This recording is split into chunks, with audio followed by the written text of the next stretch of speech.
Hi everyone, and welcome to Northern Zen Yoga. My name is Sandra, and I'm going to continue with my series on how to modify your practice. Now, the one I want to talk to you about today is a very quick and simple one, and it's particularly toward people who have issues with bending the knees. A lot of people, especially if they've had surgery or if they have severe arthritis, they have a problem with even getting the knee into the bent position to do a lot of the mat work that we're going to do. So I'm going to show you how you can help yourself get more mobility in your knees in order to be able to do your practice. So the first thing you're going to do is you're going to make your way down to the mat. Now that in itself may be a challenge, but let's assume for this part of the video that you can do that. Later, I'm going to show you how you can do that from a chair.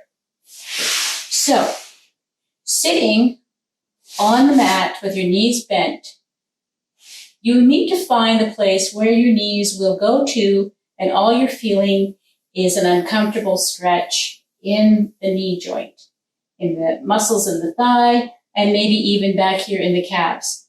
So if this is you, and say I'm telling you to do child pose, instead, you're going to come to this position and you're going to lean forward, and you can put your arms underneath your legs and pull your chest and your head down toward your legs.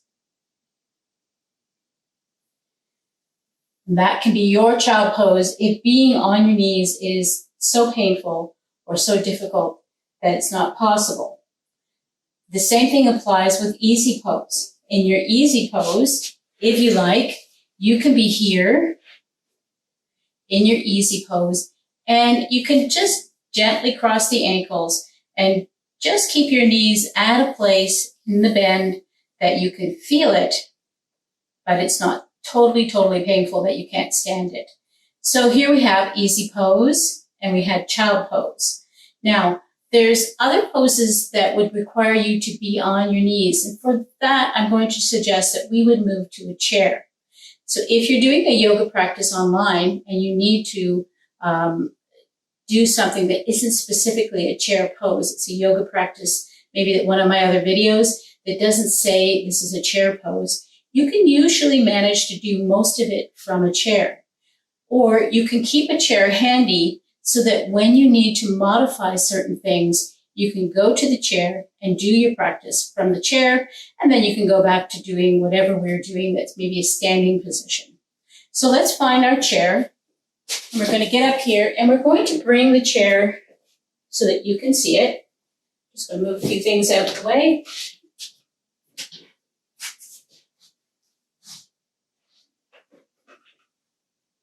And let's talk simply about getting up from the floor. If you keep your chair handy and your knees are a problem, and you have managed to get down onto the floor to be able to do some work, you're able to bend the knees enough to be able to do a little bit of the practice on the mat. You're going to use the chair to help you get up. So putting your hands on the chair, getting one foot onto the floor, we're going to use the chair as the leverage to push us up. So this way, we're using the muscles in our arms and our chest instead of trying to force the knees to support the weight.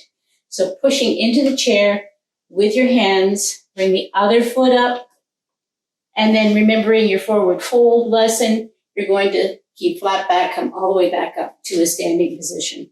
So, say we're going to do child pose. Your child pose, if you're wanting to use a chair, is going to be simply sitting in the chair and sitting in a place where your feet can touch the floor. If you're in a chair and your feet are dangling, if you're a little shorty like me and you sit back comfortably into a chair, well, your feet don't quite make it, then you can take a block. Put the block here and put your feet onto the block to make sure that you're secure and your lap is nice and flat. What we don't want to have is your legs dangling and you're putting too much pressure under here onto your muscles, supporting muscles, and your blood supply that's going through to the legs. Because sometimes when our legs are a little bit hard to bend and move and walk, where our circulatory system in our legs is not quite up to par. So we need to be careful. We're not cutting off any blood supply that they are getting by pressing into the chair. So here I am, and I'm going to tell you now, child pose. We're going into child pose. So you can just hold onto the chair, bring your tummy down as far as you can, or if you prefer, you can press into your thighs for support, or even cross your arms if you can't get down very far, until you find a nice stretch happening up into your back. And then we're going to bring the head down toward the floor, trying to arch the back just a little bit,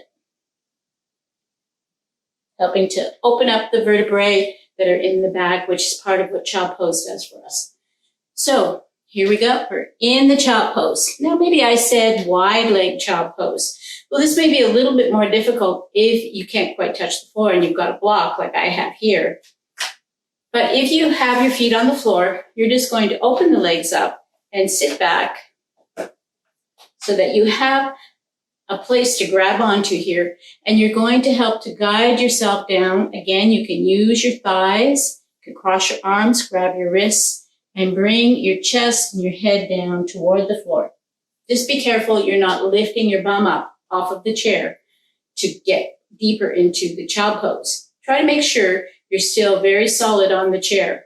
What we're trying to do here in child pose is just stretch out the back. So it's not about getting your head to the floor, getting deeper, getting your body between your knees in this case. All we want to do is just feel that nice stretch right up the back. So we're going for that arch stretch, tucking the chin in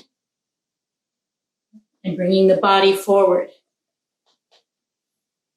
So any other poses that require you, I want to show you one more thing. If you do need a block, and I say wide leg child pose, you can come into this position where you've got your heels resting on the block, or if you have two blocks, you can place two blocks and have that to help support you. But if you only have one block, just have your feet pointing a little bit away in opposite directions of each other.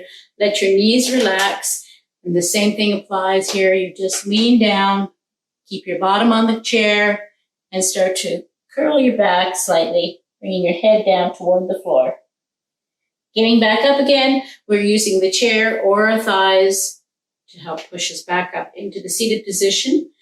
We don't want to roll up the spine. We want to make sure we come to a place where we have a nice flat back before we start to lift the weight of our body up from the leaning over position. So I hope this has helped. And I know that if we're doing any other poses like lightning pose, here's your lightning pose in the chair. If you like, you can bring your feet back a little further so that your heels are coming back in toward the chair. And if you can stand that much of a bend, this is another place you should be, even in child pose. And here we are in lightning pose or prayer pose, hero pose. So these are all alternates that you can do if your knees just won't bend, or they're in so much pain, even with all of the other things that you've tried to do, blankets and pads and things like that to help cushion the knees on the floor. You can always go back and use a chair. Keep the chair handy. You never know when you might need it. And then slowly, we start to build our strength and our stretchability here. And then we can make our way slowly to the floor and start to work on being able to modify things from the floor position to further our practice. I hope this has helped. Please, if you like the videos that I'm doing for you, press subscribe and tell your friends about it, because I'm sure you know somebody out there that could use a little yoga in their life. Bye for now. I'll see you next time.